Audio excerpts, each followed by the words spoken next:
গণ অধিকার পরিষদের সাবেক সাধারণ সম্পাদক রাশেদ খান ধানের শীষ প্রতীক নিয়ে পরাজিত হয়েছেন। ঝিনাইদহ ৪ আসনে জামায়াত মনোনীত প্রার্থী মাওলানা আবু তালেবের কাছে হেরেছেন তিনি। বেসরকারিভাবে ঘোষিত ফল অনুযায়ী ঝিনাইদহ ৪ আসনে আবু তালেব পেয়েছেন ১,০৪,০৩১ ভোট।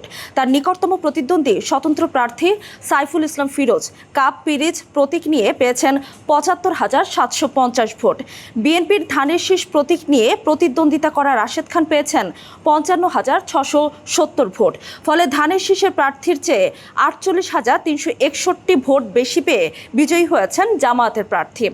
ভিম লিকুইড এখন মাত্র ৫০ টাকা, তেল চর্বি পরিষ্কার করে এক ধোয়াতেই।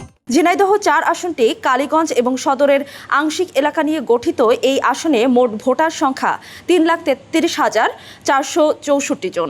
এর মধ্যে পুরুষ ভোটার ১,৬৮,২৫৫ জন এবং নারী ভোটার ১,৬৫,২০৪ জন এবং তৃতীয় লিঙ্গের ভোটার ছিলেন ৫ জন।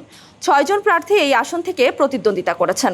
গণ অধিকার পরিষদের সাবেক সাধারণ সম্পাদক রাশেদ খান নির্বাচন শুরুর আগে দল থেকে পদত্যাগ করে বিএনপিতে যোগ দিয়ে ধানের শীষ প্রতীক নিয়ে নির্বাচন করেছিলেন। একই আসনে স্বতন্ত্র প্রার্থী হিসেবে মনোনয়নপত্র জমা দেন স্বেচ্ছাসেবক দলের কেন্দ্রীয় সিনিয়র যুগ্ম সাধারণ সম্পাদক সাইফুল ইসলাম ফিরোজ।